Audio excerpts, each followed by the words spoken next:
শুক্রবার দিল্লি ক্যাপিটালসের বিরুদ্ধে ৫০ বলে ঝকঝকে ৯০ রানের ইনিংস খেলে সমালোচকদের কড়া জবাব দিলেন তিনি। সঙ্গে ভেপিং বিতর্ক নিয়েও মুখ খুলেছেন পরাগ। কি বলেছেন রাজস্থান অধিনায়ক? ম্যাচ চলাকালীন ড্রেসিং রুমে বসে সিগারেটের শুক টান।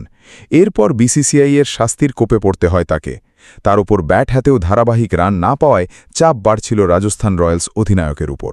তবে শুক্রবার দিল্লি ক্যাপিটালসের বিরুদ্ধে ৫০ বলে ঝকঝকে ৯০ রানের ইনিংস খেলে সমালোচকদের কড়া জবাব দিলেন তিনি। সঙ্গে ধূমপান বিতর্ক নিয়ে মুখ খুলেছেন পরাগ। যদিও ব্যক্তিগত সাফল্য নিয়ে খুব একটা উচ্ছ্বসিত নন রিয়ান। ম্যাচের পর তাকে জিজ্ঞেস করা হয় ৮টি ৪ ও ৫টি ছক্কায় সাজানো এই ইনিংস কি সমালোচকদের উত্তর? জবাবে তিনি বলেন, সমালোচকদের আলাদা করে কিছু বলার প্রয়োজন মনে করেন না। তার কাছে সবচেয়ে গুরুত্বপূর্ণ দলের জয় এবং ২ পয়েন্ট। তাই দল হারলে ব্যক্তিগত রান বা বড় ইনিংসের বিশেষ মূল্য নেই বলেই জানান তিনি। ম্যাচের পর ধূমপান বিতর্ক নিয়ে রাজস্থান অধিনায়ক বলেন, যারা সমালোচনা করছেন তাদের জবাব দেওয়ার প্রয়োজন আছে বলে আমি মনে করি না। দিনের শেষে আমার লক্ষ্য শুধু দলের জন্য ২ পয়েন্ট আনা।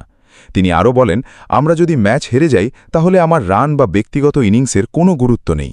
ঘটনাক্রমে রিয়ান রান পেলেও দিল্লি ক্যাপিটালসের কাছে হেরে গিয়েছে তারা। ২২৫ রান তুলেও কুম্ভ রক্ষা করতে পারেনি গোলাপি বাহিনী। ২৮শে এপ্রিল পাঞ্জাব কিংসের বিরুদ্ধে ম্যাচের দিন সাজঘরে সিগারেট সেবনের অভিযোগে বিসিসিআই রিয়ানকে ম্যাচ ফির ২৫% জরিমানা করে, যার অঙ্ক প্রায় ২৫ লাখ টাকা। উল্লেখ্য, দিল্লির বিরুদ্ধে ম্যাচের পর ১০ ম্যাচে ১২ পয়েন্ট নিয়ে পয়েন্ট তালিকার চতুর্থ স্থানে রয়েছে রিয়ানের দল। শুক্রবারের এই ইনিংস অবশ্য তার আত্মবিশ্বাস অনেকটাই ফিরিয়ে দিল।